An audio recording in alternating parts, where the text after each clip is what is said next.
Hi, welcome to Hit Golf Academy. My name is Chris Ryan. Today we're going to look at the driver. We're going to be using Trackman to look at two things down at impact which can really help you hit that golf club a little bit further from the tee.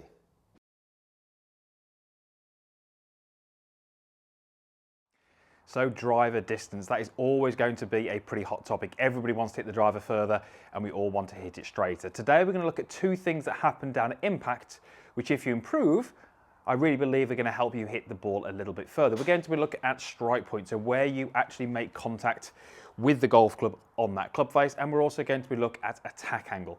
What we're going to do is I'm going to hit my standard drive, and then I'm going to hit a couple more shots using Trackman, giving us the data, trying to change those two things, trying to change the impact location, change the attack angle, and just see how much of a difference it makes to the distance and maybe the direction of the shot. So first things first, I'm just going to hit a standard drive with my driver, and this would be just pretty much how I would hit the golf ball on the golf course.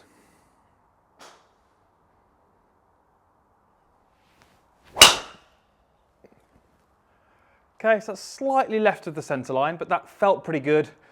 Ball flight would be kind of suggesting that's how I normally hit my drive. Let's have a little look at those numbers. So you can see there that my attack angle was 8 degrees up. That's quite a lot. So my golf club was travelling upwards by about 8 degrees. You can see that I achieved a club speed of 120.2, a ball speed of just under 173, a carry distance of 305.8, so we'll call that 306. Numbers wise, that's pretty much what I'd expect on a good drive. Club head speed around about 120, ball speed kind of mid 170s, and carry distance around about 300.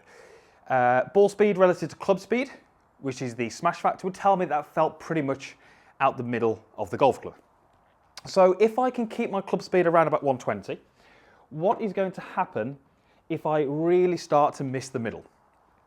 So I'm now going to try and hit a shot where I feel like I make the same swing in terms of speed and delivery, but I'm just going to make contact off centre. I'm going to hit very, very much towards the heel or the inside of the golf club.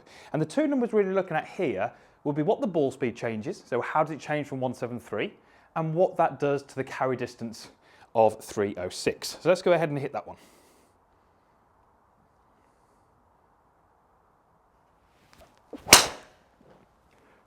And that felt pretty horrible.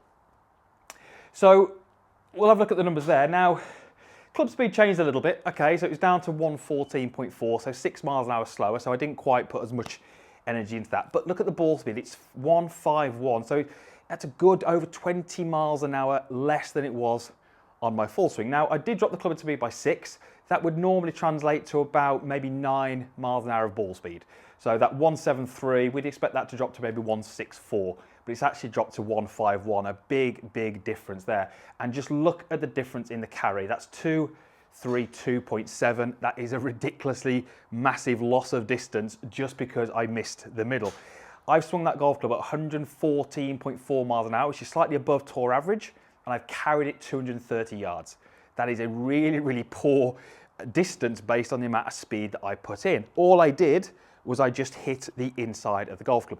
Take a look at the ball flights, you'll notice the shape was incredibly different, a lot lower, a lot more left to right. That potentially is going to miss fairway as well as being much, much shorter. Let's do another one where I change my attack angle. So this time I'm going to still try and swing at that 120, but I'm going to change my attack angle. I'm going to hit very much down on the golf ball. If you remember that first shot I hit was almost, I think it was about 8 degrees up. So let's see if we can change those numbers.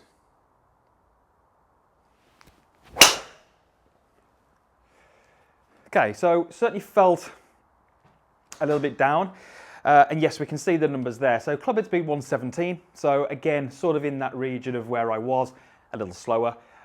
You're going to notice that attack angle there went minus 2.6. And my golf club, as it hit the ball, was traveling downwards by 2.6 degrees. And again, the distance was just under 260. So club head speed on that one only dropped by 3 miles an hour. Ball speed dropped considerably, nearly 10. And you see the distance was a good, 40, 45, 46 yards less than it was on my full swing. So I've hit shots there of 230 yards carry and 306 yards carry, and then one in there at 258. All I've really done is change a couple of things down at impact. I've still tried to make my backswing the same. I've still tried to apply the same speed. Obviously the club head speeds did change a little bit, but I've still tried to apply the same speeds. But we're getting huge differences in how far that ball is going. So if you feel that you fall into one of these two categories, you are missing the middle or you're hitting down on the ball, you are seriously costing yourself distance out on the golf course. If I was on a hole now hitting a drive at 237 and 258, I'm certainly going to find it harder to get the best score I can on that hole compared to the drive that goes 306 yards. It's a very, very simple simple way of thinking about it. If I can advance my ball further down that hole, I'm probably going to have a better chance of making a good score. To do that, I really need to make sure I'm hitting the middle of the golf club and I'm also hitting up on the golf ball. Now, to hit the middle of the golf club is not easy. This is the longest club that we carry in our golf bags. What that really means is it's going to be harder to hit the middle consistently. What you will find is if you are missing the middle, you're probably going to have a pattern. I do see golfers who tend to miss heel, toe, high, low, but very often there's a pattern. It's going to be more to the toe, more to the heel. The first thing I would get you to do before you do any swing changes is just monitor your strike. You can use some spray, that's fantastic. And then once you're aware of it, don't think about changing your swing, just hit balls being aware of it and actually just try and hit that more center. Even try and hit the heel, the bottom, the top, the toe, get a little bit more comfortable with actually moving that strike point around, because if you can get comfortable moving that strike point around, you can hone in on that middle more often, and that's going to give you more ball speed. If you are the golfer who hits down on the golf ball, there are lots of you out there, I'm afraid. A really, really simple drill I want you to try during practice is from the top, you're going to feel as if you bounce the club over the tee peg. So I feel like I'm bouncing the club over the tee peg. When I do this, I feel the sole of the club interacting with the mat, but I don't feel that really takes any speed away from the golf club. That's what I'm trying to feel. Very different to a golf club which is coming down this way. I'm hitting the mat, but there's a lot more resistance there. That's the leading edge as opposed to the sole of the golf club. So just very simply, during your practice, take your head up to the tee peg, make your backswing, and feel as if you just bounce the club over the tee peg. This is going to do two things. It's probably going to get your attack angle more positive. Fantastic for those golfers who hit down on the ball. But it's also probably going to shift your path more out to the right if you're a right-handed golfer.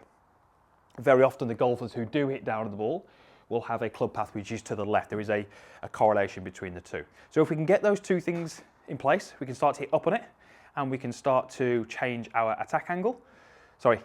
Change our attack angle and start to get the center of the club a little bit more often, you're going to get more distance without putting any more club head speed in. That is almost the perfect scenario for many of you out there.